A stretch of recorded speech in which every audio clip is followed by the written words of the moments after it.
जय हिंद दोस्तों, स्वागत है आपका हमारे YouTube channel RV knowledge centre में, जिसमें हम आज पढ़ेंगे साबुन और अपमार्जक में अंतर।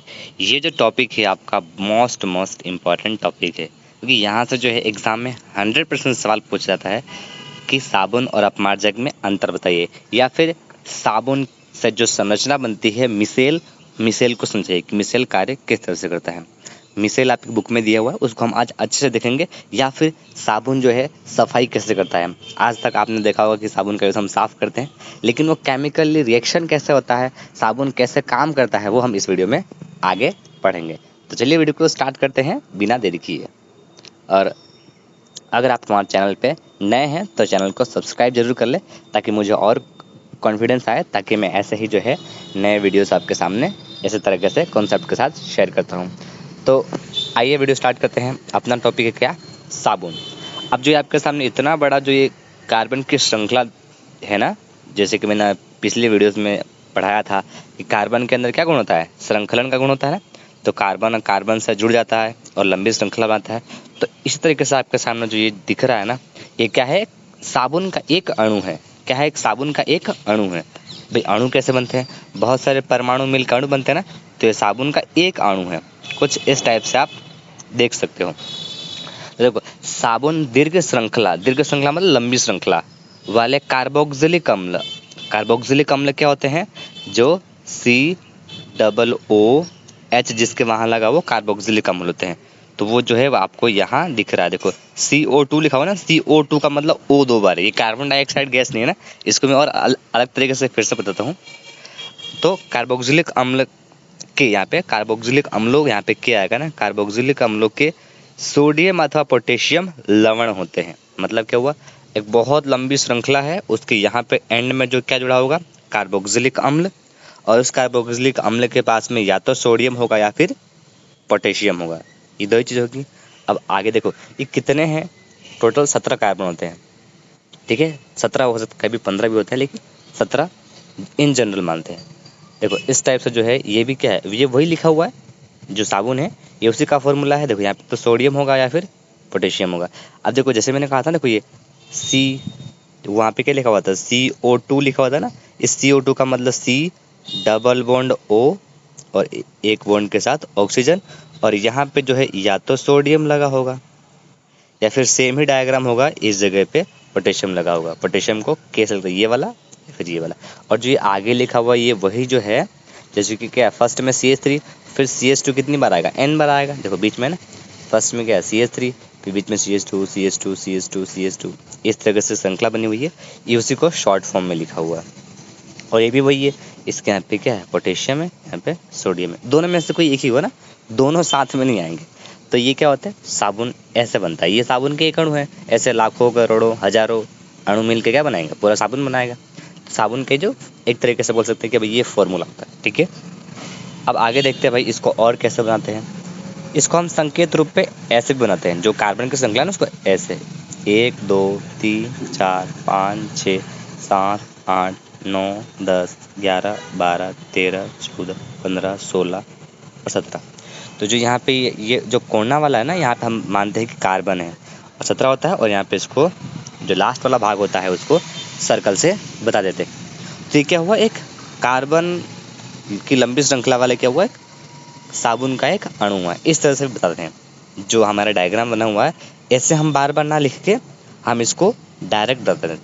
ठीक है, इसका मतलब क्या होता है, अगर यहाँ पे एक कार्बन है और एक यहाँ कार्बन है, एक यहाँ कार्बन है, तो इसको ऐसे ना बता, कार्बन को हम यहाँ से करके ऐसे भी बता सकते हैं। इसका मतलब एक कार्बन यहाँ है, दूसरा कार्बन यहाँ है, तीसरा कार्बन यहाँ है, चौथा कार्बन यहाँ है। इसमें भी एक कार्बन यहाँ है, दूसरा कार्बन यहाँ है, तीसरा यहाँ है, चौथा यहाँ है, पांचवा यहाँ है। इस टाइप से जो क्या है, एक साबुन का एक सिंपल सा अणु है। अब साबुन होते बनते किससे, तो साबुन क्या होता है, देखो आपने यहाँ पढ़ा ना, कार्बोक्सिलिक अम्लों के सोडियम और पोटेशियम के लवण होते हैं। और साबुन जो है ना तेल से बनते हैं। जितने भी उच्च वसा, वसा क्या होता है, कोई भी चिपचिपा पदार्थ है ना, वसा जिसको फैट बोलते हैं। तो साबुन जो है ना तेल से बनता है, मतलब साबुन बनाने में तेल का यूज भी किया जाता है। ठीक है, कार्बोक्सिलिक अम्लों के सोडियम पोटेशियम लवण होते हैं। और साबुन जो है मतलब तेलीय पदार्थ, फैटी, उच्च वसा मतलब हाई क्वालिटी के, मतलब होता है ना कि भाई ये लो क्वालिटी है, हाई क्वालिटी, तो हाई क्वालिटी के जो होते हैं ना वसा, फैट, तो फैट किस में होता है? तेल में होता है ना फैट। बोलता है ना कि तेल वाली चीज़ नहीं खानी चाहिए क्योंकि उसमें फैट होता है, तो उसी से जो है साबुन बनता है। अब ऐसा नहीं कि आप घर पे ट्राई करने लग जाओ, भाई साबुन बनता है तेल से, इसका मतलब उसमें और भी चीज़ डलती होगी ना। अब देखो साबुन का निर्माण कैसा होता है, ठीक है, ये आपकी बुक का जो है एग्जाम्पल है एस्टर। एस्टर हमने पढ़ा था, अगर आपने मेरे वो वीडियो नहीं दिख ली है एथेनॉल और एथेनोइक अम्ल वाली, तो आप उस वीडियो को जा करके देख लीजिएगा। उसमें मैंने एस्टर का फॉर्मेशन बताया है कि एस्टर कैसे बनता है। तो एस्टर की अभिक्रिया, ये वाला जो सूत्र लिखा हुआ ना ये एस्टर है, कैसे बनता है? ये एथेनॉल की अभिक्रिया जब एथेनोइक अम्ल से एथेनॉल की अभिक्रिया एथेनोइक अम्ल से कराते हैं तो एस्टर बन जाता है। अब ये एस्टर बन गया, इस एस्टर की अभिक्रिया सोडियम हाइड्रोक्साइड के जलीय विलयन से कराते हैं। सोडियम हाइड्रोक्साइड से करवाई जाती है तो एल्कोहल बनता है। ये रहा हमारा एल्कोहल, है ना, C2H5OH, मतलब मैथ एथ 2 कार्बन है तो एथ, और OH लग रहा तो ओल, एथेनॉल, और एथेनॉल को ही एल्कोहल कहते हैं, तो ये हमारा क्या हो गया? एल्कोहल। एवं कार्बोक्सिलिक अम्ल का सोडियम लवण बनता है। कार्बोक्सिलिक अम्ल ही हुआ, तो मैंने कहा था COO हो, तो C O H आ रहा है, यहाँ पे H को हटा कर क्या लगा हुआ? सोडियम लगा हुआ है ना। तो ये क्या होगा? ये पूरा आपका एक छोटा सा कार्बन का अणु हो गया। अभी तक अपन ने क्या सीखा था? ऐसे बड़े बड़े अणु हैं, यहाँ पे सिर्फ छोटा सा देखो CH3, एक ही है कार्बन और दूसरे कार्बन पे तो O आ गया। इन सब में क्या था? देखो ये है और इसके बाद जो डायरेक्ट है वो ये वाला जुड़ गया। इसके बीच में जो लंबी श्रृंखला है ना, वो वाला वहाँ पे नहीं है, तो वो छोटा अणु है और ये बड़ा अणु है, पर बनाने का तरीका तो वही है ना। तो इस तरीके से जो है साबुन का निर्माण होता है। एस्टर की अभिक्रिया सोडियम हाइड्रोक्साइड से कराते हैं तो एल्कोहल बनता है और कार्बोक्सिलिक अम्ल का सोडियम लवण बनता है। सोडियम है तो सोडियम लवण, अगर यहाँ पे आप पोटेशियम लवण करोगे तो यहाँ पे पोटेशियम आ जाएगा, मतलब के आ जाएगा, ठीक है। तो ये तो हो गया साबुन का निर्माण। अब आते हैं भाई ये क्रिया कैसे करता है। देखो ये हो गया मिसेल। अब मिसेल होता क्या है पहले हम जान लेते हैं। देखो अभी क्या पढ़ा था कि भाई साबुन का एक अणु कैसे होता है, इस तरीके से हम कुछ बता सकते हैं। इसमें जो इधर वाला भाग होता है ना, देखो यहाँ पे क्या है? सोडियम लगा हुआ है, मतलब सोडियम प्लस है, मतलब ये वाला क्या है? आयनिक भाग है। तो आयनिक भाग क्या होता है? उसमें मतलब इलेक्ट्रॉन का आदान प्रदान हो, वो आयनिक भाग है, ठीक है। ये वाला आयनिक भाग है। तो जो आयनिक भाग होता है ना, जहाँ पे सोडियम लगा होता है, वो क्या होता है? ये जल से मतलब प्यार करता है, मतलब जल से प्यार करता है, इसका मतलब क्या है? ये जल की ओर जाएगा, जल की ओर, ये जल की ओर जाएगा। और जो इसका दूसरा वाला भाग है ना, ये वाला जो पूरा ये, इसको कार्बन का जो पूरी लंबी श्रृंखला, ये किसकी ओर जाएगा? क्योंकि ये कार्बोक्सिलिक अम्ल किससे बनता है? तेल से बना होता है ना, तो ये मैल की तरफ जाएगा। जब हम, क्योंकि साबुन है ना, और ये किसकी तरफ जाएगा? मैल की तरफ। मैल किसका बना होता है? जनरली फैटी एसिड, कोई भी चीज़ चिपचिपा पदार्थ होता है, मैल उसी का होता है। अगर आपको नहीं पता तो आप कपड़े को बहुत दिन तक रख देना, जब मैल होगा देख लेना कि कपड़े गंदे हुए हैं, तो जो क्या चिपचिपा पदार्थ ही होता है। तो पीछे वाला भाग क्या होता है? मैल की तरफ जाएगा, और जो ये प्लस वाला भाग होता है, आयनिक भाग होता है, वो जल की ओर जाएगा। तो होता क्या है, मान लेते हैं कि आपका कपड़ा है और ये यहाँ पे गंदगी है, एक अणु पे बात करते हैं और इससे हम समझ जाएंगे कि पूरे कपड़े में भी यही होता होगा। एक छोटा सा मैल है, अब आपने इसको कपड़े को पानी में डाल दिया और फिर ऊपर से साबुन सा जब यूज़ करते हैं तो क्या होता है? जब साबुन यूज़ करते हैं तो साबुन का अणु क्या होता है? देखो इसके आसपास जो है पूरा का पूरा पानी भरा हुआ है, तो मैं बना नहीं रहा हूँ, बाकी पूरा डायग्राम मिक्स हो जाएगा। तो जितना मैंने बनाया है ये वाला इरेज कर देता हूँ, फिर आपको बताता हूँ। देखो यहाँ पे क्या होता है कि ये सोडियम का जो ये वाला है ना, ये क्योंकि पूरा भाग जल है तो जल की तरफ, और जो बाकी वाला भाग है ये इस तरह से ये मैल की ओर चल जाएगा। ऐसे ही यहाँ पे एक अणु होगा, क्योंकि साबुन का एक अणु तो है नहीं, ऐसा नहीं कि आपने एक अणु निकाला और साबुन का वहाँ डाल दिया। बहुत सारे अणु होंगे ना, क्योंकि अणु तो बहुत छोटा पार्टिकल अपनी आंखों से नहीं दिखता है, वो तो बहुत सारे मिलकर बड़े होते हैं तो अपने को साबुन दिखता है। इस तरह से ये दूसरा वाला भी इधर चल जाएगा। ऐसे ही मैं थोड़ा दूर दूर बना रहा हूँ, बाकी आपके डायग्राम में कुछ इस टाइप से बना हो जाएगा, ये वाला इस टाइप से। ये इसको क्या कर लेते हैं, जो मैल होती है उसको जकड़ लेते हैं, क्योंकि पीछे वाले को क्या भाग है, मतलब मैल पसंद है, और जो दूसरा वाला है जो मैंने गोला बना रखा है उसको पानी पसंद है। तो पूरे चारों तरफ पानी, ऐसा आप बहुत बार बना सकते हो, बहुत सारा है, मैंने तो इतना ही बनाया है। इस तरह से जो है पकड़ लेते हैं। ये मैंने आपका डायग्राम बना दिया। फिर ये करते क्या है, क्योंकि इसको पकड़ रखते हैं, फिर आप जब सर्फ को लगाने साबुन को लगाने के बाद जब आप वो करते हैं ना, क्या कहते हैं भाई, कि हमने इसके ऊपर जो है तो सॉरी यहाँ इसके ऊपर करने के बाद हम क्या करते हैं, सॉरी थोड़ा डिस्टर्बेंस आ गया था ना, वो वीडियो पॉज करनी पड़ी, फिर से स्टार्ट करता हूँ। तो आपने ये इस तरीके से साबुन ने क्या किया, जो मैल है यहाँ बीच में, उस मैल को क्या किया, अपने को चारों तरफ से यहाँ पर पकड़ लिया। फिर अब क्या होता है, जब आप इस पर ब्रश घुमाते हो ना, तो ये छोड़ता नहीं है, ये जो साबुन कहा जाए इस मैल को छोड़ता नहीं है, अपने साथ ही जो है इसको पूरे का पूरा जो अणु है वो एक साथ जो है बाहर निकल जाता है।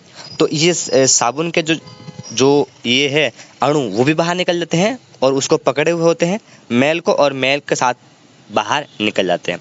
और जो इस तरह से संरचना बनती है ना, इस संरचना को हमने नाम दे रखा है कि मिसेल है। क्या है ये? मिसेल है। मिसेल कुछ नहीं है, साबुन के अणु जो एक इस तरह से चक्र जैसा संरचना बनाता है ना, उस संरचना को हमने मिसेल दे रखा। और मिसेल कुछ नहीं है, जैसे कि देखो आपकी बुक में बना हुआ है ये वाला, देखो यहाँ पे लगा हुआ ना सोडियम, ये सोडियम का लवण, ये सब सोडियम है, और बीच में क्या बना रखा है, तेल की बूंद, मान लेते हैं वही गंदगी है। तो इस तरह साबुन जब आप कपड़े को साफ करते हो तो इस तरीके से ये काम करता है। तो देखा आपने, मतलब किस तरह से जो है हमने साबुन से जो है कपड़ों की सफाई कर दी। अब साबुन की संरचना देख ली, साबुन काम कैसे करता है, साबुन में जो कणु जब गोल बनाते हैं तो उसको मिसेल कहते हैं, ये कैसे काम करता है। अब आ जाते हैं अपने नए टॉपिक पे।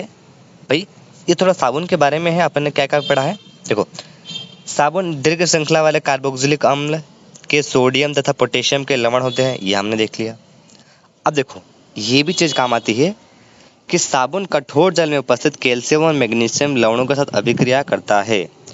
ये बात मैं थोड़ा जानने से पहले मैं आपको थोड़ा ये बताता हूँ कि साबुन जो है ना, जैसे कि आपने कपड़े साफ किए, वो ऐसा नहीं होगा कि हर जल में जो है काम करेगा। जैसे कि आपके जो घर में पानी आता है वो, या फिर नदी तालाब का पानी है वो, या फिर कुएं का पानी है वो, साबुन जो है हर जल में जो है एक तरीके से कपड़ा साफ नहीं करता है ना। सही बात है। देखो साबुन कौन से जल में कपड़े साफ करता है और कौन से जल में साफ नहीं करता है। तो साबुन सिर्फ जो है क्या कहते हैं, मृदु जल में कपड़े साफ करता है, कठोर जल में जो है कपड़े साफ नहीं करता है। अब ये कठोर जल क्या होते हैं भाई, तो कठोर जल का मतलब ऐसा नहीं वो कठोर जल आपके भारी होगा या फिर वो पीने पे या फिर उठाने पे ऐसा अलग फील होगा, नहीं। कठोर जल में और आपका जो मृदु जल है, सॉफ्ट वाटर है, उन दोनों में कोई फर्क नहीं पड़ता है। सिर्फ इतना सा फर्क होता है ना कि जो कठोर जल है उसमें जो मैग्नीशियम हो गया, कैल्शियम हो गया, उसके बाद और भी अपने खाने पीने की चीज़ें हैं। जैसे कि देखो एक तो होता शुद्ध पानी, मतलब सिंपल उसका फॉर्मूला क्या होता है, शुद्ध पानी का H2O ये होता है। तो H2O का मतलब सिर्फ यही है, H2O ही है। इसको हम आसुत जल भी कहते हैं ना, क्या कहते हैं, आसुत जल। तो आसुत जल का मतलब शुद्ध पानी, H2O मतलब सिर्फ जल के अलावा और कुछ नहीं होगा। लेकिन हम जो पानी पीते हैं वो H2O तो होता ही है, H2O प्लस उसमें कैल्शियम मैग्नीशियम ये सब मिले होते हैं जो हमारे लिए लाभदायक होते हैं। इसलिए हमको पानी ये वाला ही पीना चाहिए। ये नुकसानदायक नहीं होता है लेकिन हमारे लिए उतना फ़ायदा भी नहीं करता है, सिर्फ प्यास बुझाता है। ये हमारे लिए प्यास बुझाता है और हमारे लिए जो मिनरल्स होते हैं ना, पानी में मिनरल्स अधिक है तो कैल्शियम मैग्नीशियम ये होते हैं। तो ये क्या होता है, सॉफ्ट वाटर। अगर यही हाइड्रोजन मतलब H2O के अंदर ज़्यादा मिला दे भाई, कैल्शियम मैग्नीशियम बहुत ज़्यादा मात्रा में, कम मात्रा में लिमिट में है तो ठीक है, लेकिन ज़्यादा में हो गया तो क्या होगा, वो अपने कठोर जल होता है। तो उस तरह के जल में जो है साबुन काम नहीं करता है। अब साबुन काम नहीं करता है तो क्या करता है, अपन आगे देखते हैं। तो यही लाइन लिखी हुई है, साबुन कठोर जल में उपस्थित क्या होता है, कैल्शियम और मैग्नीशियम ज़्यादा मात्रा में होंगे, कैल्शियम को Ca और मैग्नीशियम को Mg। तो मैग्नीशियम लवणों से अभिक्रिया करता है। तो भाई साबुन का काम क्या होता है, कपड़े साफ करना, और साबुन जब कैल्शियम के साथ और मैग्नीशियम के साथ अभिक्रिया करेगा तो सफाई कौन करेगा। तो इस वजह से जो है साबुन जो है कठोर जल में मतलब कपड़े साफ नहीं करता, इस वजह से साबुन कठोर जल में अप्रभावी रहता है। क्योंकि हमने साबुन यूज़ ही किया था कपड़े साफ करने के लिए या फिर शरीर धोने के लिए या फिर शरीर मतलब नहाने के लिए, शरीर से मैल निकालने के लिए। और साबुन ने क्या किया, कैल्शियम के साथ और मैग्नीशियम के साथ अभिक्रिया कर ली। तो ये तो हमारा नुकसान हो गया। तो इससे हम कभी कभी ज़्यादा साबुन भी लगाते हैं। कभी कभी आपने देखा होगा कि पानी ऐसा कठोर जल मिल जाए तो आप नहाते होंगे, तो 2-3 बार साबुन लगा लिए फिर भी जो है मैल साफ नहीं हो रहा है। तो उसमें क्या होता है, वो कठोर जल होता है, उसमें मैग्नीशियम और क्या कहते हैं कैल्शियम ज़्यादा होते हैं। और साबुन तो ये मैंने बता दिया वनस्पति तेल से बनते हैं, है ना। तो अब देखो, इसको निपटारा करने के लिए कि भाई जब साबुन कठोर जल में अभिक्रिया साफ नहीं कर पा रहा है तो हम किसका यूज़ करेंगे। तो अब आता है भाई अपमार्जक का। तो साबुन किसके अणु थे, सोडियम या फिर पोटेशियम के लवण थे, कार्बोक्सिलिक अम्ल के। अपमार्जक क्या होता है, जिसको इंग्लिश में डिटर्जेंट कहते हैं, आपने सुना होगा डिटर्जेंट पाउडर है ये वाला। तो अपमार्जक दीर्घ श्रृंखला वाले कार्बोक्सिलिक अम्लों के, यहाँ तक तो सेम है, यहाँ पे खाली अमोनिया या सल्फोनिक लवण, सल्फोनिक लवण को ये जो लिखा हुआ ना ये वाला सल्फोनिक लवण SO3 करके लिखा हुआ। अब बस इसका ना डायग्राम, ये इसको जो स्ट्रक्चर है या फिर जो इसका फॉर्मूला है, जो सूत्र है, वो देखने की जरूरत नहीं है कि आपकी बुक में नहीं दे रखा है। ये मैंने इन जनरल बता दिया कि भाई कैसे होता है। आपको सिर्फ पूछ ले कि अपमार्जक क्या होता है, तो सिर्फ लिखना है कि अमोनिया सल्फोनिक लवण होते हैं किसके, कार्बोक्सिलिक अम्लों के, और इससे ज़्यादा कुछ नहीं। आगे देखते हैं भाई, अपमार्जक में देख लेते हैं। साबुन दीर्घ श्रृंखला वाले कार्बोक्सिलिक अम्लों, एक मिनट है, साबुन नहीं हुआ, अपमार्जक हुआ। अपमार्जक दीर्घ श्रृंखला वाले कार्बोक्सिलिक अम्लों एवं सल्फोनिक के लवण होते हैं। यहाँ तक तो सिंपल है। देखो, अपमार्जक कठोर जल में उपस्थित कैल्शियम एवं मैग्नीशियम लवणों से अभिक्रिया नहीं करते। तो जब ये अभिक्रिया उनसे नहीं करेंगे ना, तो इनका जो काम है कपड़े साफ करने का, तो वो करेंगे ना। तो इसलिए जो है अपमार्जक कठोर जल में भी प्रभावी होता है। इसका मतलब इसको आप सॉफ्ट वाटर में भी यूज करो या फिर हार्ड वाटर में भी, मतलब मृदु जल में भी और कठोर जल में भी, दोनों में काम करेंगे। और अपमार्जक किससे बनते हैं, पेट्रोलियम के हाइड्रोकार्बन से बनते हैं। ठीक है, आपको अपमार्जक में इतना ध्यान रखना।